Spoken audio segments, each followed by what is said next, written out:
What is up, everybody? It's Mr. Cincinnati, one half of the Wrestling Junkies. I'm joined by the podcast dad, Chris Hoops, and we're coming to you doing something a little bit different today. This isn't, our traditional episode that we're doing today. We decided that we want to go talk to some wrestlers, and we found one that said yes. So I would like to introduce everybody to my good friend, the Frat Daddy, Bryce Cannon. He is one of the Coastal Empire Wrestling Tag Team Turmoil champions, making his name all over the South. They're starting to see him in Impact, starting to see him in AEW. Bryce, it is a pleasure. Look at that piece of gold there, my friend. How are you? Well, I didn't want to gloat too much and wear the straps around my shoulders or anything. I figured I'd keep this very, low key, very relaxed. Yeah, no, I got to say, I'm a little disappointed we didn't get the double polo. I text Eric before. I was like, hey, I just got done with the gym. Like, do I need to do my hair? Like, what do I do? He said, no, bro, you're good. You're good. So yeah, no, you got the relaxed Frat Daddy today. After my weekend I've had this weekend, you get the relaxed one. All right. Yeah. I know we talked a little bit about it off air, but tell everybody what you've been doing this past weekend. Yeah, so it was a pretty long one for me this weekend. I did a total of, I don't know how many miles. Like I just track it by hours these days in the car. But I mean, that's what it takes to be an independent wrestler, getting the miles on your car and things like that. I've got I travel in a 2021 Toyota Camry, and or is it a Corolla? I don't know. Let's just say I've already got 54,000 miles on it just in 3 years. So that's where we're at. But yeah, so Friday night I was at Platinum Championship Wrestling in Covington, Georgia. And then after that show, I shot over to Atlanta, which is about a 45-minute to an hour drive, depending on traffic, over to Center Stage for Impact Wrestling. Saw a couple of the boys there and picked up some new gear. Pretty much that's what it takes, networking, showing face, even though if you're not booked for anything. Then came home here in Atlanta Saturday, drove 3.5 hours to Savannah, 3.5 hours back after the show. And in Savannah, that's where we won the Coastal Empire Wrestling Tag Team Turmoil Championships. And that was 2 matches back to back in a no A seed brewery. Jesus. So that was pretty grueling because we were out there probably 30, 45 minutes total between the two matches plus a segment that happened in between. And then drove back another 3.5 hours. So that was 7 hours driving there. Got home 3:30, woke up about 9, packed my bag, hit the road for Huntsville for ad-free shows Top Guy weekend. We did Top Guy Tussle out there. That was a super fun event. That was 3 hours there, 3 hours back, and then got hit up to go to Monday Night Raw, sit front row, ringside. So I was like, can't turn that down. So drove back to Savannah, another 3.5 hours, 3.5 hours back, and here we are. Real road warrior, man. Love it. I mean, kind of before we get into, what we kind of originally discussed, what's it like for you, being in the business, but just, because I did see your tweet about you just sitting in the front row. What's that like, knowing that you're in the business, but you're there as a fan in that moment? So I actually caught myself a few times during the show watching footwork and like technique of moves versus just enjoying it. I think the only thing that I enjoyed there as a fan was the beer. Because I was just literally watching like the producers, cue guys during promos, and I was watching a lot of the behind the scenes stuff that you don't see on the typical episode of Monday Night Raw. So just the only thing I think that I marked out for was the reaction of for Dom.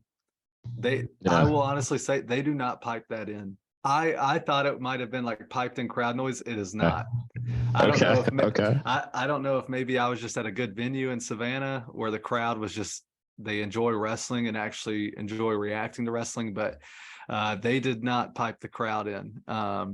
And so that was pretty cool because that's actually whenever I got on TV wearing the Don't Touch the Tip shirt and everything like that, I was booing him, which if you overreact, they're going to put you on camera anyway. So that was my mindset going into it. Yeah, If I just yeah. overreact to any little thing, they're going to show me.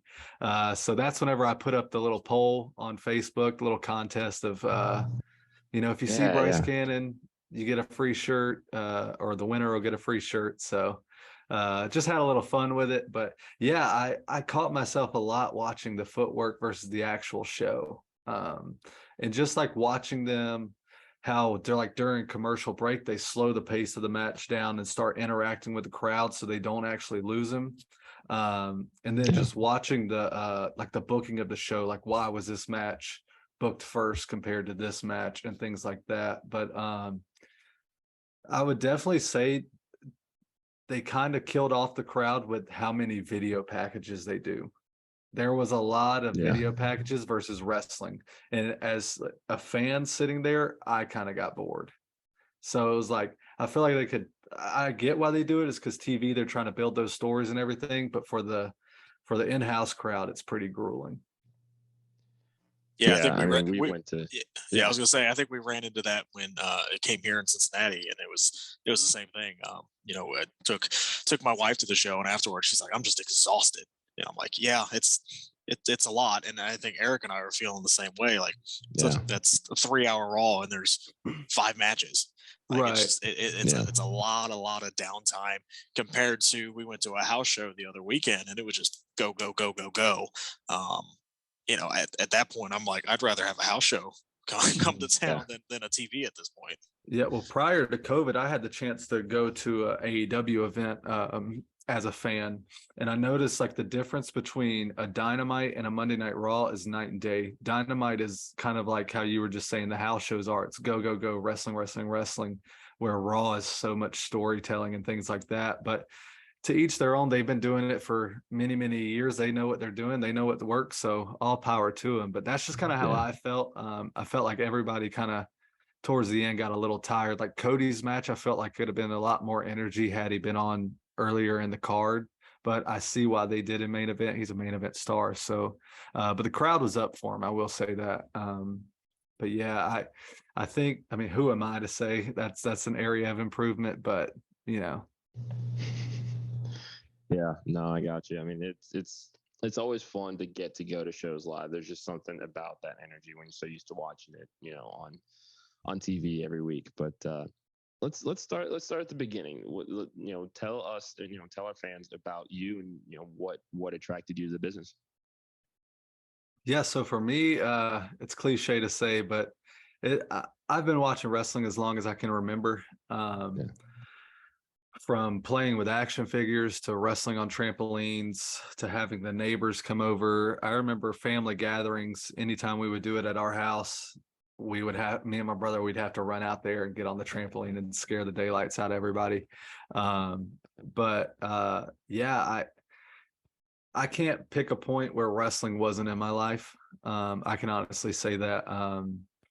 And that's one of the cool things is it's always been there for me. So it's always been that escape for me as well. I remember anytime I would come home from school, I'd always want to play with my action figures because I had the entrance set up. I had the little full scale ring and everything like that.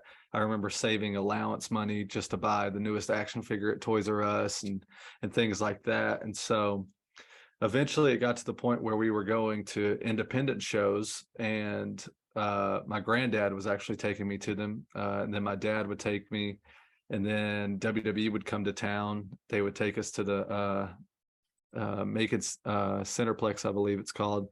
And so we would go there, watch the live events and everything like that. And it just intrigued me just how everybody was just so intrigued. It kind of brought all of these strangers together in a way.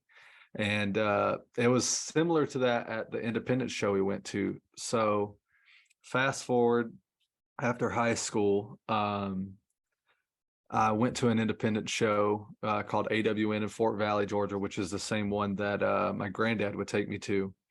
It's in a little shed. You would never know it if you passed by it on the road and went looking for it. It didn't scream towards you like, hey, there's wrestling here or anything. It was almost like a word of mouth thing that you found out that there was wrestling there. So the company had like always been up and down. You never knew if the company was open or not. Well, I found out that they were running shows again. So I eventually talked to one of my work buddies and into going to a show. He had actually just had a motorcycle accident, so he was scraped up from head to toe, but he ended up going with me. And I saw a guy that I went to school with in the ring, and I was like, I mean, he's no bigger than I am. Like, if he can do this, I'm sure I can do it. So I texted him after the show on Facebook, and I was like, hey, like, how did you get into this? Like, I would love to like just feel a bump in a ring, like a typical fan. I just want to know how a wrestling ring feels. And he was like, all right, well, show up on Saturday and I'll show you. And I was like, it's kind of sketchy. I don't know if you're qualified to train anybody, but okay. Which the more you're in the wrestling business, the more you realize the sketchier it is, the more legit it is. So I go and let me back up a minute. That day that I was going to bump and everything, my dad, myself, and a buddy and his wife went and did a 5K. And the spin to the 5K was a donut 5K. So at the halfway mark, they had a 6-pack of Krispy Kreme donuts, and it was your choice if you could eat them or, finish them at the finish line or whatever. So that was a bad decision to run a 5K and then want to go and, practice wrestling for the first time. But I did it. And my buddy who ran the 5K with us, he actually went with me. And he honestly told me, he said, I went to watch you fail. I went to watch you look like an idiot. And did I? Of course. I looked like a complete idiot during it. But I was glad that he actually came, though, because he took videos that I look back on now, and I'm like, wow, like I've come a long way. Like he literally has videos of my first bumps. And so that's pretty cool that he did that. But so after he taught me how to bump, he says, all right, now I'm going to teach you how to take a chair shot. I'm like, I don't think this is how wrestling training goes. 0 to 60 real quick. Right. And I'm like, well, I don't know if this is ECW training or what. Like, this isn't what I signed up for. And so my buddy was actually telling this story a couple of weeks ago. So this is kind of funny that it's getting brought up. But he was telling me, he's like, yeah, every time he'd go to raise the chair up, he would sit there and flinch. No, I'm not ready. But eventually I took the chair shot and it sucked. But fast forward, I go to another AWN show and I kind of just went to the concession stand and was like, hey, is there anybody who professionally trains around here? Like, I've tried it out, but I don't think I was getting trained properly. And so they hooked me up with my trainer, Michael Stevens. And the rest is history, honestly. That's how I got in the business. I just kind of stuck my own foot in the door and found a way in, and here we are. Love it. Did the chair shots get any better? Absolutely not. They get worse, to be honest. I'll tell you, the worst chair shot I've ever taken was Buff Bagwell. And it was, I don't know if it was because it was Buff Bagwell or if it was because it was one of those plastic chairs. The plastic chairs absolutely suck because they have no bend to them like a steel chair. Yeah. Man, yeah, I can't even imagine that. But yeah, so you're in the business. Take us through the inspiration behind the Frat Daddy gimmick. Yeah, so this kind of goes into when we were training as well, because my trainer, Michael Stevens, he's very character driven. So before we got out of training, he wanted us to have an identity in wrestling. He never wanted to know our shoot names. He never wanted to know anything like that. And so we came up with our wrestling gimmicks and everything in training. And so for me, I know, and I'm comfortable telling this now. I mean, back whenever we first met, Eric, I probably would never have said this on a podcast, but this is honestly the God's honest truth, who I am, and this is my character now. So I never went to college. So I was never in a frat or anything like that. However, I was friends with all the frat guys that I went to school with in high school. They became fraternity brothers and stuff like that. So I would honestly just go down to Georgia Southern or whatever local school that they were at and pretty much enjoy the frat parties.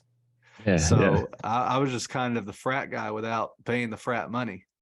And so that's the God's honest truth. So I began to like think of that whenever he was asking me like, what do you want your character to be and everything like that. And I knew that I wanted my character to honestly be heel driven, just because I was a huge fan of The Miz.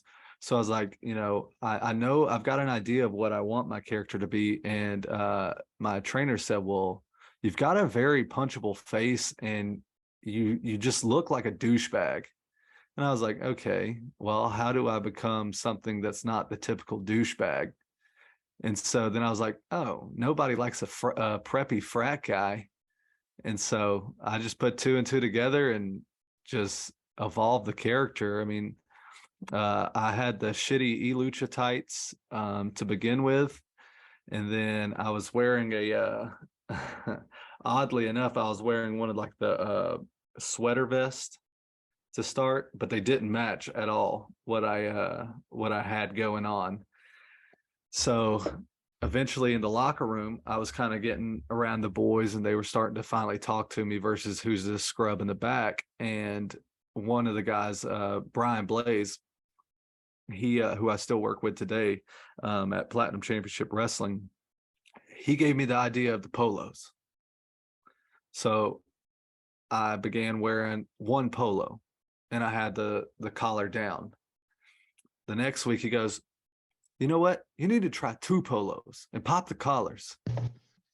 So the next show I took any advice these guys were giving me, I was taking it. I don't know if they were messing around with me at the time or what, to be honest, I don't know if they were ribbing me. I was just taking anything that these guys were giving me to improve my character and running with it. So I showed up with 2 polos at the next show and they kind of chuckled. I don't think they believed that I was really going to do it. And so at that time, I kept thinking, okay, these guys want me to wear 2 polos. I'm going to ditch these tights and boots. I'm going to wear loafers and chubby shorts. Like I'm going to run with this. So the next show, they asked me where my gear was. I said, I'm wearing it. And they were like, okay, this kid gets it. So I wrestled in loafers and chubby shorts for the longest time until an injury happened. And then I was like, okay, yeah, I need safer gear. But yeah, so the frat daddy, at first I was just, the frat boy, Bryce Cannon. And eventually my tag partner, Zach, he was actually fraternity brothers. So, he was like telling me all of the tips and everything of, here's some of the lingo you can use and here's this and that. And he was like, I think we were just joking around one day and he called me the frat daddy because we were throwing out monikers that we could call each other. Like, I think I helped him with the $1 million mullet. And then he helped me with the frat daddy. So it just stuck and I started using it and here we are, man. Man, So, yeah, that's I was gonna say, so we got the inspiration for the double polo. You got some of the inspiration on the hair. The hair was just, I don't know. I just wanted something different. And I always liked the faux hawk. Like I was honestly going for like the Miz's old look with the faux hawk. And then I was like, what would be funny is if I just keep growing this thing out.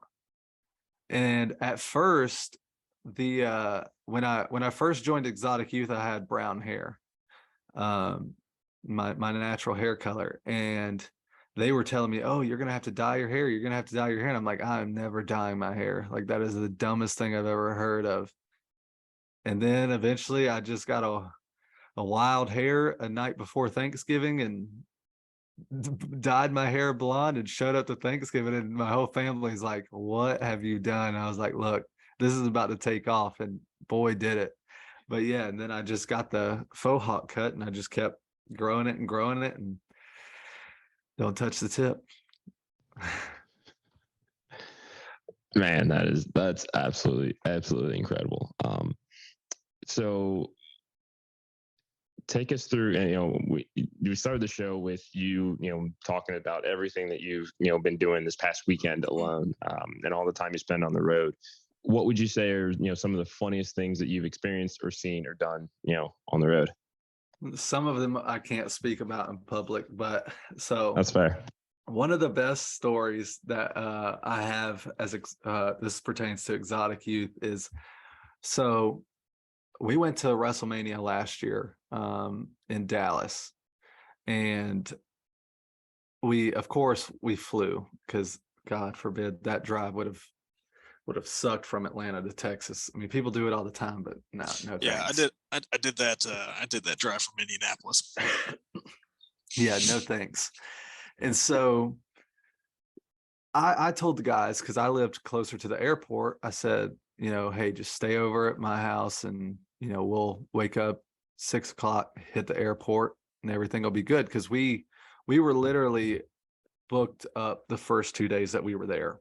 So we were booked to help set up GCW, and then we had a show that night that we were doing that was on the outskirts of Dallas.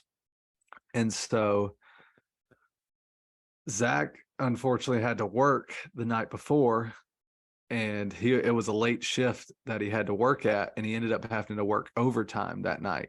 So Peps got to my house, and we were sound asleep and everything. Well, Zach never made it to my house. And if you know Zach Mosley, he's not the most punctual person in the world.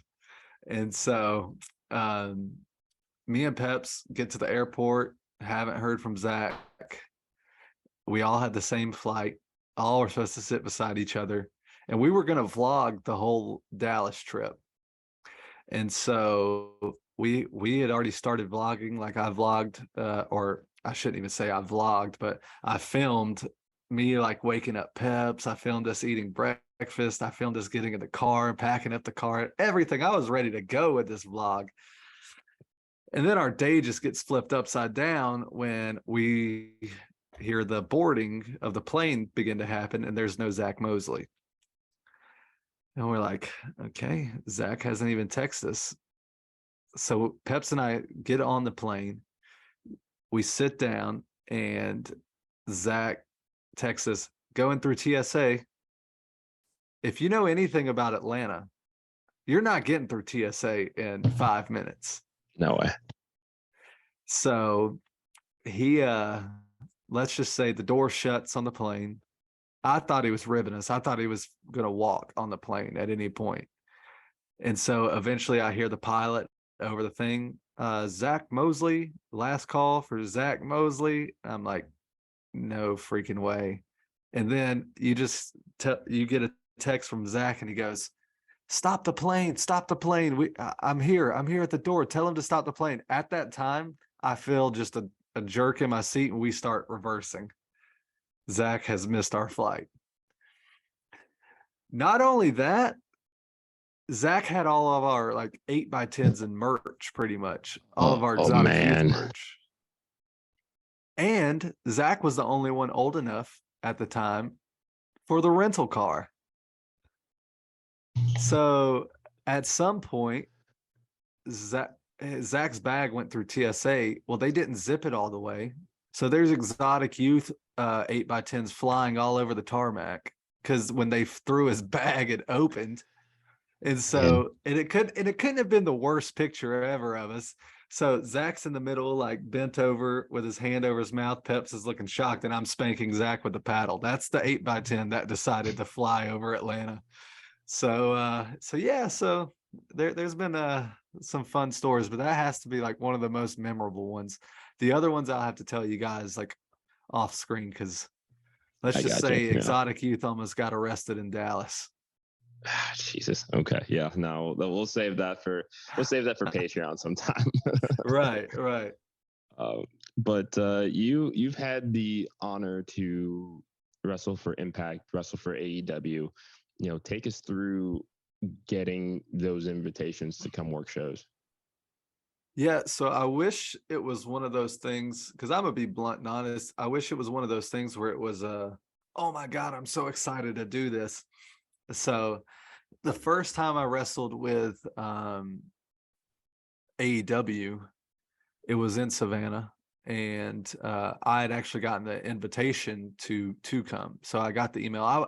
I will say I was super, super excited for that and everything, but I had been warned, like, hey, they bring in a lot of extras. Like, you're not guaranteed anything. So I really didn't have too high of hopes, but at the same time, I was still pretty excited just to be there. And so I got there about, I think it was noon or 1:30ish, and you check in and everything. You get your bag scanned through, make sure you're not bringing any weapons or anything like that. Luckily, the paddle got through. And then pretty much you're just waiting. And they tell you, hey, at 4:30, they're going to start putting names on the board, and you'll see if you have a match or not. And then they'll tell you if you've got like a security spot or anything like that throughout the show. So between 1:30 and 4:30, you're just, what do I do with my hands? And they tell you can walk around the arena and everything. So that's what I did. I just kind of sat and like on the documentaries, you just see the wrestlers like sitting in the stands, like looking all cool, like looking at the ring and stuff.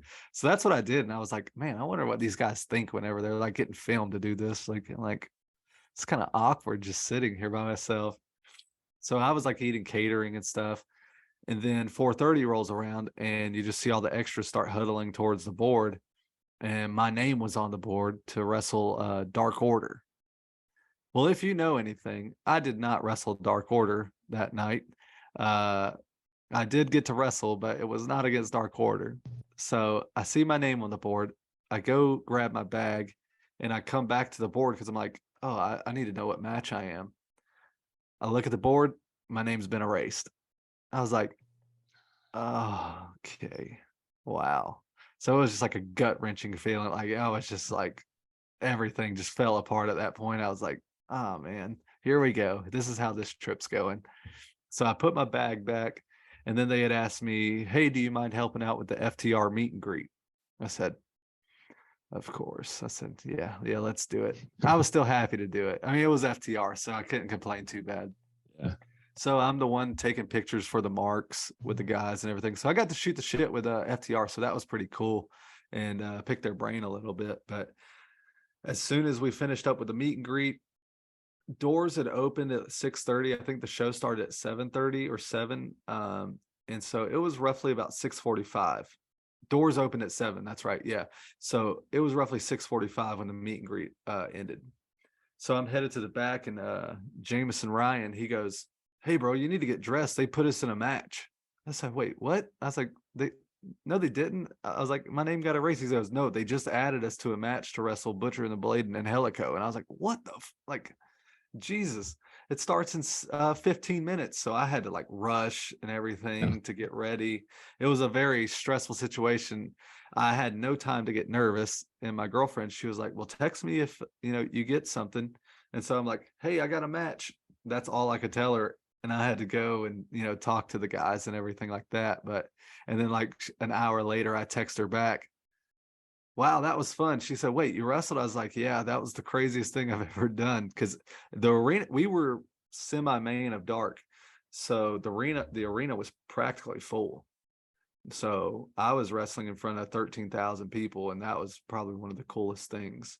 And then for Impact, I only did an extra spot for them. I didn't really get a match or anything, but I mean, it was pretty cool to do that too. Because I was security for PCO, trying to stop him from getting to Eddie Edwards and things like that. So, but Impact was pretty fun just because I knew a lot of the guys, so it wasn't like I was, who can I talk to, who can I not, and getting to spend a lot of time with Tommy Dreamer was pretty cool because I had wrestled Dreamer at Main Event Wrestling here in Georgia.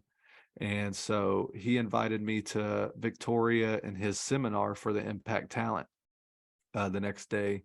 So that morning I went to the seminar, and he actually put me over in front of the Impact roster. So that was pretty cool. Nice. Man, yeah, it sounds like that's just got to be a surreal experience, especially like being in the empty arenas, knowing what's leading up to it on that day. It always just, like you said, we see it all the time on on documentaries and things. So it's got to be pretty surreal, feeling that and experiencing that, first person. Right. And so like after the show, after I'd wrestled and everything, I kind of got the like in that mindset of, okay, maybe that's what like they think of, like they know what's coming, like versus where I didn't know what I was doing. So I was just sitting there with a million thoughts running through my head, like, what am I going to do? But I guess once you know what you're doing, it's kind of like, okay, you're just surveying the land pretty much.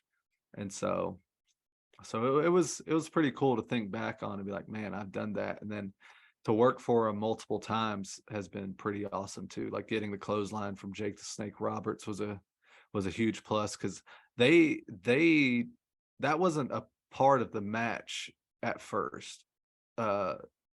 Lance Archer wanted to get that in, and they were asking me before the match, do you mind? Do I mind? By all means, give me 20. Like, let him beat me in the ring. I don't care. Like, but that was a pretty cool experience. AEW is definitely one of those places that I definitely want to go back. Not just because it's the big leagues, not because of anything like that, but they take care of us there. That's awesome. Very cool. Very cool. Yeah, and Eric had mentioned earlier when he was doing the introductions, you've done some stuff with ad-free shows. You want to go into a little bit of detail on what you've been doing with them? Yeah, of course. So that's another unique opportunity that I've received. So this past weekend, I had gone to Huntsville, Alabama for Top Guy Weekend, which is Conrad Thompson's ad-free shows Patreon. Pretty much, it's like their top tier. Those guys pay $99 a month to get pretty much unlimited access to all of the podcasts and free merch and stuff like that. And so to see those guys and how they like respect Conrad and just how much honestly they love the business is pretty cool, because they were smart marks. So it wasn't like we were dealing with the I don't mean to be funny here, but like the redneck fan that it's still real to them, damn it, But so the event was kind of weird because it was a fan experience. So they got to book the show, they got to kind of agent the show. So they picked who was going to win. They picked what they wanted the finish to be. They picked who was doing promos. They picked everything. They picked who were managers, who the timekeeper was, who the ring announcer was. Like they literally got to pick everything for that show. And how they did that was they got pretty much a flyer and put all of us who wrestled on there on it. And they let them pick from heels and faces who should go against each other. And so they picked me to open the show with a heel promo and then wrestle Cabana Man Dan for the opening of what they called Top Guy Tussle. And they also placed a guy named Joe with me, who was a fan. He's a Top Guy, as my manager. So that was pretty fun because Joe was scared to death. So I just called him Pledge Joe the whole time. And I was just yelling at him and everything like that. I think I was freaking him out because during the promo, after I was done saying what I said, tell him what you think, Joe. And I handed him the microphone. He was like, and so I was like in his ear telling him stuff, but it was pretty funny because I just wanted him, especially, I mean, they're paying that much money to do that. They traveled and there was nobody just local. It was, I think there were people from Ireland, Alaska, all over the US there, that, are the quote unquote top guys for Conrad. Not to mention having Jeff Jarrett, Eric Bischoff, Kevin Sullivan, Conrad, Ricky Morton, all there backstage and in the ring, agenting us and, giving us advice and stuff like that. That was just very surreal. Eric Bischoff, you hear a lot of stories, but that was one of the nicest guys I've ever met. All of them were, to be honest. David Crockett was super cool. Jeff Jarrett was very cool. I was hanging out with him when Eric Bischoff got his head shaved. But yeah, that was pretty funny too. I thought I'd never see him get his head shaved again, but it happened. But just the environment was very much different than just a regular indie show, and I honestly enjoyed it. I didn't think I would, just because of the creativity behind it and what was going to be going on and the exposing of the business. But once you realize, okay, there's legends in the ring with me right now, like Ricky Morton and Jeff Jarrett, that are calling spots in front of these fans, you're going to be okay. You're going to be okay to do this as well. So, but yeah, that's an experience that I'll never forget, especially just due to the fact that how much Conrad really liked me and everything like that. Like, he followed me on Twitter afterwards. And during my match, I actually did, I did a little marquee thing there. I did a flare spot in the corner where I get shot to the corner, flip over the turnbuckle, go over to the next one, and get billed off the top. And Conrad loved it. I went up to him and said, "I didn't overstep my boundaries now, did I?" And he goes, "No, not at all. I absolutely loved it." So, and then they had their podcast come out on Tuesday, and Bischoff like really put me over. So that's definitely a highlight of my career right there. And that just sounds like a hell of a weekend. I mean, Conrad has changed the game when it comes to, wrestling journalism, commentating, just having his opinions and everything that he's been able to put together. I mean, that's just an incredible opportunity. And, it's really, really cool that you got a chance to do that. Speaking of other moments that you won't forget, you also recently competed in a match that took place inside a frat house. And we will put a link to this in the description so that everybody can take a look at this. But how'd this come about, man? I mean, I've literally never heard of anything like this before. Yeah, so this was Zach's kind of we'll call it his baby. And so he thought of it because he went to Georgia Southern. He was a part of Theta's Eye, and he was thinking of just what's a unique opportunity to use my frat and the profession that we love. And so he thought, like, well, why not run a show in the frat house?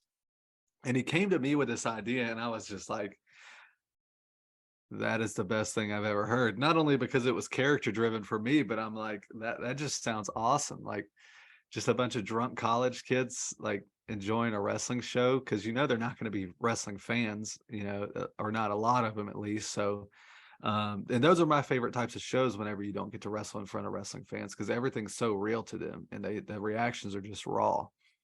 And so I will say, leading up to the show was very, very stressful, because I was just as thick in it as Zach was. I was pretty much in charge of all the flyers and kind of, making sure match times were booking the show with Zach. I was in charge of timekeeping, and it's a lot that goes into a show. And just the guys that we had work for us for that show was amazing. We couldn't have asked for a better crew, because every single one of them not only delivered for their matches, but they delivered everything that we gave them, all the pointers of, hey, let's get this across, let's get that across. Because Zach was going to the meetings for the frat and pretty much like gauging what did they want, because they did mention that they wanted like a story driven stuff. So we gave them some story stuff. We gave them weapons, we gave them Gaga, we gave them everything that you could have asked for. And I don't think a single match left there without getting drenched in beer. I know I was soaked. But like, one of the coolest moments that I'll never forget is after I won, I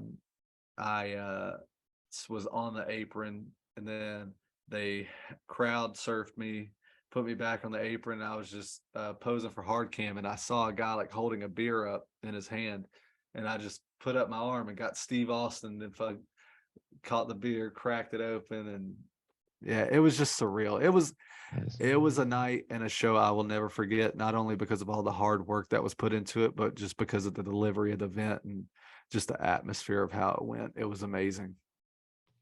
And the match that I had was great. One of my favorite matches that I've done.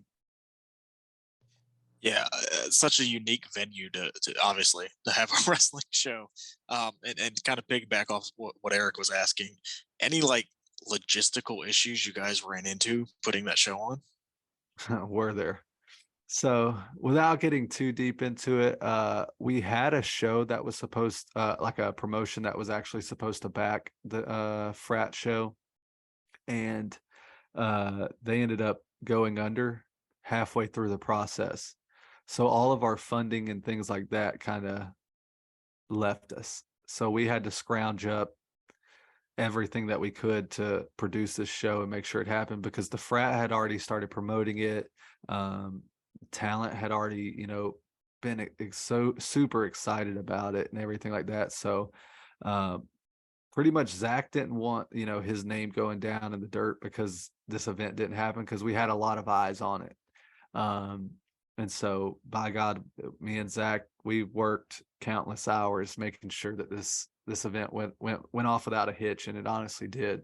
From commentary to Danny, who set up all of his lights, and Azazel with the music.